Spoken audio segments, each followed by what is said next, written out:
부산 해운대 의뢰 김미애입니다. 오늘 질의의 상당 부분이 46억 횡령 사건으로 모아지는 것 같습니다. 저 역시 같은 질의를 이어나가겠습니다. 건보 재정이 심각하죠. 제가 지난 10년간 연도별 국민 총 진료비를 보니까 48조 3,600억에서 95조 6,500억으로 200가량 증가했습니다. 그만큼 건보료를 얼마나 잘 관리해야 되는지 이것이 이 수치로도 저는 나타낸다고 보는데요. 그런데 이번 횡령건을 보면은 처음부터 상당히 치밀하게 계획한 것 같습니다. 최초 4월 27일에는 1,000원을 테스트 해본 것 같고 그 이후에 1,700, 3,200, 6,000, 2,600 이러다가 9월 16일에는 3억 1,600을 이체를 했습니다. 근데 이것들이 어떻게 확인이 되지 않았는지 상당히 의아한데요. 또 하나 제가 이걸 살펴보니까 지난 20년 동안 지속적으로 이런 횡령건이 일어났습니다. 그리고 조치사항을 보면은 상당 부분이 보험료 환급하거나 보험료 환급 부분이 상당히 많죠. 대부분 현금 관련한 업무고 그렇습니다. 그리고 대책도 대부분 보험료 환급 관한 거고 이번 역시도 채권 압류 등으로 지급 보류된 금액을 횡령한 건데 그렇다면은 지금까지 2008년부터 꾸준히 대책을 세웠는데 뭔가가 잘못됐다는 방증 아니겠습니까, 이사장님? 예, 그런 횡령 사고가 났을 때 좀 더 근본적으로 대처했어야 하는 게 아닌가. 아니 이렇게 계속 이런 일들이 지속적으로 일어나고 대책은 계속 세웠는데도 이번에 46억이나 고액의 횡령건이 생겼단 말입니다. 그런데도 이번에 비상대책을 세운 거 보면은 또 제가 볼 때는 이걸로는 안 될 것 같아요. 비상대책반 구성 자체를 잘못한 것 같다는 생각이 듭니다. 건보공단 내에서만 머무를 게 아니라 금융, 법률, IT 전문가 다 같이 모여가지고 근본적인 대책을 세워야 할 것 같지 않습니까?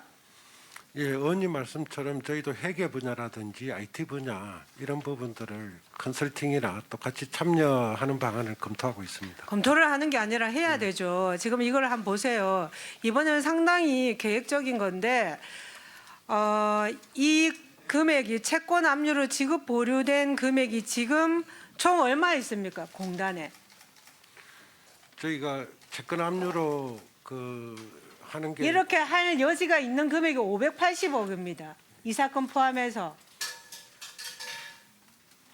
834개 기관에 대한 압류 채권인 겁니다. 그리고 이번 이 46억에 압류한 채권자가 몇 명인지 아세요? 115명입니다. 이분들 얼마나 발 동동 구르고 있겠습니까? 본인이 받아가기 위해서 이 요양기관이 건보공단으로부터 받을 채권을 압류한 거잖아요. 그렇죠? 이 그렇습니다. 압류권자의 본인들이 받기를 희망하는 금액이 이게 다 횡령돼 버렸단 말입니다. 그러면 이 금액을 건보공단에서 책임져야 되겠죠. 그러니까 일단 채권자가 특정된 돈은 아니기 때문에 일단 그분들한테는 피해가 없도록 하고요. 아니 이분들한테 안내는 좀 하셨습니까? 115명의 압류 채권자에게는 예, 안내하셨습니까? 의원님이 이 돈이 이제 쉽게 얘기하면은 그분들한테 딱 정해져 있는 돈이 아니기 때문에 그분들한테 그렇지만 피해가- 그렇죠. 그거는 확정 판결을 받아야 되고 출심 권한이 있어야 되겠죠. 그러나 그분들은 그것을 기대하면서 압류를 한 거 아닙니까? 그러면은 그분들에게 제대로 안내라도 해야 되는 거예요. 그러니까 의원님 이제 다시 좀 말씀을 드리면 그분들한테는 이제 지급을 할 시기가 되면은 지급을 합니다. 전체적으로 저희가 이제 전체 자금에서 46억이 횡령된 거기 때문에 저희가 자금상 지급을 할 수 있고요. 그 46억에 그러니까 저의 예. 질의의 요지는 어쨌거나 이 46억에 대한 권한을 가진 사람이 피해 없도록은 하시겠죠. 그걸 묻는 겁니다. 저희가 피해 없도록 그렇게 하도록 하겠습니다. 예, 그게 그렇게 돼야 당연하겠죠. 지난 20년간에 8차례 직원 횡령 사건이 있었고 10년이 훨씬 지났지만 미추진 금액이 3억에 이릅니다. 그렇죠? 네, 그렇습니다. 이번 건도 이 사건을 인지하고 나서 바로 직원의 급여 동결 조치도 이루어지지 않았어요. 그래서 급여도 지급되는 황당한 일이 생겼습니다.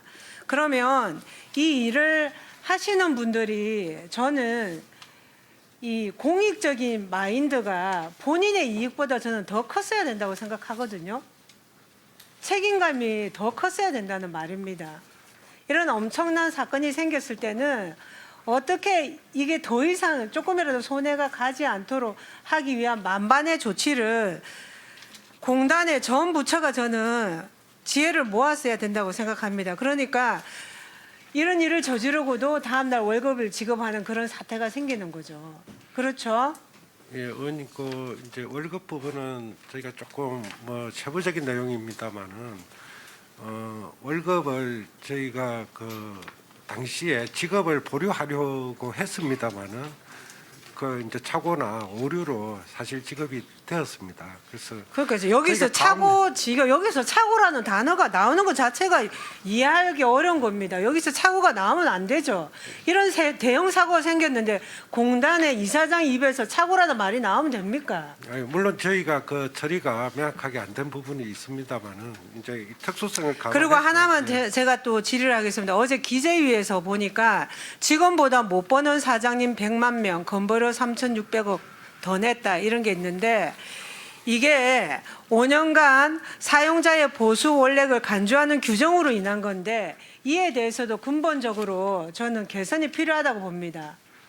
예, 의원님, 의견 주십시오. 예, 의원님 말씀처럼 이제 법인의 경우에는 실질적으로 이제 그 실질 임금에 따라서 하는데 이제 개인 사업자라든지 이제 소규모 이런 부분은 그런 부분이 있습니다. 간주하는 부분이 그 부분을 살펴보겠습니다. 이게 더 심각해서 5인 미만이 80%가 되고 네. 10인 미만으로 넓히면 96%입니다. 그 사용자가 여기에 해당하는 겁니다. 정말 서민이고 영세한 대부분의 자영업자죠. 예, 이제 그 부분이 이제 소득이 우리 법인 같은 경우에는 이제 좀 명확하게 월급이라든지 봉급 뭐 이런 게 좀 하기가 좋은데 그런 부분에 대해서는 저희가 좀 살펴보고 개선할 점 있으면 개선하도록 하겠습니다. 네, 수고하셨습니다. 다음은 존경하는 김원희 의원님 질의해 주시기 바랍니다.